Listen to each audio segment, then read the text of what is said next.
Hello dear student, कैसे हैं आप लोग। उम्मीद करता हूँ सब बढ़िया होंगे, खुश होंगे। तो भाई सबसे पहले ये बताइए कि आप लोगों का आज का पेपर कैसा गया। फटाफट से सभी लोग कमेंट में ये बता दीजिएगा आज का पेपर आज का कैसा गया आप सभी का। ठीक है, देखिए आज के पेपर का पूरा अपन सॉल्यूशन यहाँ पर करने वाले हैं। जो सामाजिक विज्ञान 7 मार्च को आपका पेपर हुआ है, इसका पूरा सॉल्यूशन अपन यहाँ पे करने वाले हैं। ठीक है, तो आप अपना क्वेश्चन पेपर उठाइएगा और एक एक आंसर सही से मैच कर लीजिए। देखिए सबसे पहले आए थे आपके सही विकल्प।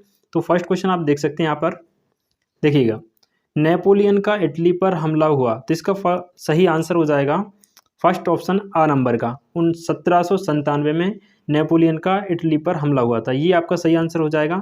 आप अपना आंसर कमेंट में लिख के बताइएगा क्या आप करके आए हैं। ठीक है, इसके बाद जब आप सारे आंसर मिला लें तो मुझे ये भी बताइएगा कमेंट करके कि आपने कितने सही किए। ठीक है भाई, ये आपका पहला आंसर था। इसके बाद देखिए दूसरा क्वेश्चन जो आया था, गांधी इरविन समझौता कब हुआ। ठीक है, तो इसकी जो डेट थी 5 मार्च 1931, ये इसका बिल्कुल सही आंसर था। ठीक है भाई, इसके बाद नेक्स्ट क्वेश्चन था, देखिएगा अगला क्वेश्चन था, निम्नलिखित में से कौन सा वक्तव्य बहुउद्देशीय नदी परियोजनाओं के पक्ष में दिया गया तर्क नहीं है।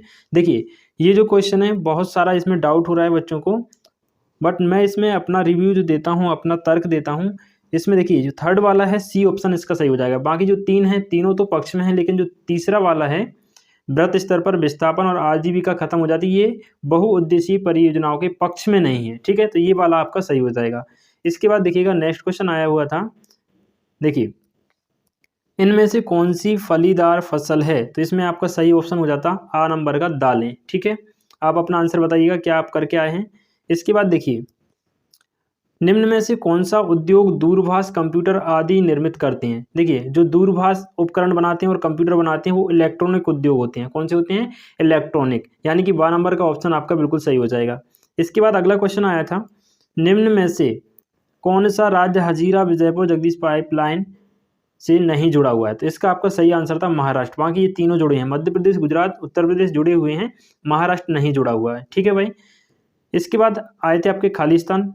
तो पहला जो खालिस्तान था आपका तृतीय क्षेत्र को कहा जाता है, तो इसमें आपको भरना था सेवा क्षेत्र। क्या कहा जाता है?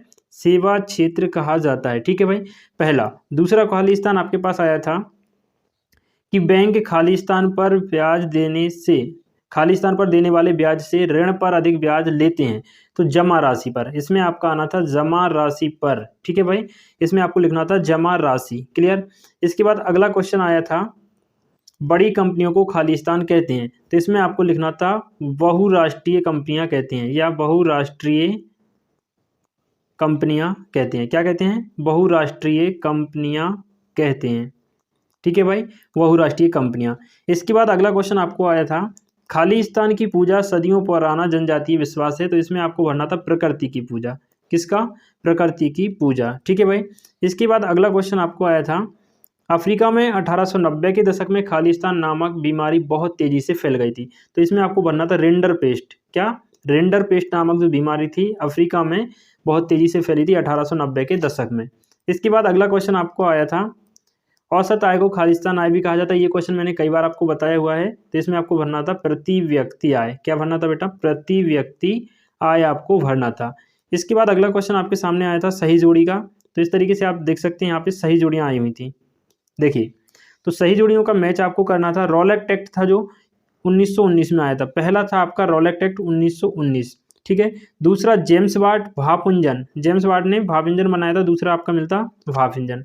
संघ सूची का जो विषय है ये प्रतिरक्षा हो जाएगा, तीसरा वाला क्या हो जाता? प्रतिरक्षा। इसके बाद मोटर गाड़ी उद्योग, मोटर गाड़ी उद्योग गुरुग्राम में है, तो चौथा वाला हो जाता आपका गुरुग्राम। कृत्रिम पत्तन लिखते बेटा चेन्नई, ये पांचवा हो जाता आपका चेन्नई। और नेपोलियन की हार लिखते आप 1815। कब? 1815, ये आपका 6 वाला हो जाता। ठीक है, इस प्रकार से आपकी सही जोड़ियां आई थी। इसके बाद देखिएगा सत्ता आए हुए थे। ठीक है, पहला आया था कोलकाता एक समुद्री पतन है, ये आपका रॉन्ग था। इसके बाद अगला क्वेश्चन आया था, जनवरी 1923 में असहयोग और खिलाफत आंदोलन शुरू हुआ, ये भी आपका रॉन्ग था। इसके बाद अगला क्वेश्चन आया था, 18वीं सदी तक महीन कपड़े के अंतर्राष्ट्रीय बाजार पर भारत का दबदबा था, ये आपका सही था। इसके बाद अगला क्वेश्चन आया था, लोकतंत्र में सभी नागरिकों को एक ही वोट का अधिकार है, ये भी बिल्कुल आपका सही उत्तर था, बिल्कुल सही लगाना था इसमें। ठीक है, नेक्स्ट आया था, हरियाणा राज्य की प्रति व्यक्ति आय सबसे अधिक है, ये भी आपका सत्य था।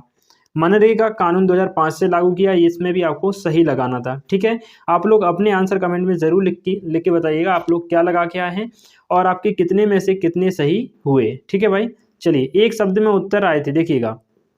पूरे देश के लिए बनने वाली एक सामान्य सरकार को क्या कहते हैं? तो इसमें आप लिख सकते हैं केंद्र सरकार। क्या लिखना था आपको? केंद्र सरकार, सेंट्रल गवर्नमेंट। ठीक है भाई, केंद्र सरकार।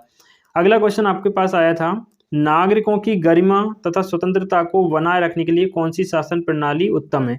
इसमें आपको लिखना था भाई लोकतांत्रिक। कौन सी? लोकतांत्रिक। ठीक है भाई। अगला क्वेश्चन देखिएगा, वह शासन व्यवस्था जिसमें एक ही समय में दो या दो से अधिक सहयोगी राजनीतिक दलों द्वारा गठित सरकार क्या कहलाती है? इसमें आपको लिखना था साझा सरकार या गठबंधन सरकार। क्या लिखना था? साझा सरकार या फिर गठबंधन सरकार। ठीक है भाई। अगला क्वेश्चन आया हुआ था, उस प्रक्रिया को क्या कहते हैं जिसमें लोग ग्रामीण क्षेत्रों से शहरों की ओर पलायन करते हैं? जब मैंने आपको एमसीक्यूज करवाए थे तब ये क्वेश्चन मैंने आपको बताया हुआ था। क्या बोलते हैं बेटा? शहरीकरण बोलते हैं। क्या बोलते हैं? शहरीकरण बोलते हैं, ये आपको लिखना था। सामाजिक विभाजनों का प्रमुख आधार, ये क्वेश्चन भी मैंने आपको बताया हुआ था। क्या आधार हो सकता है?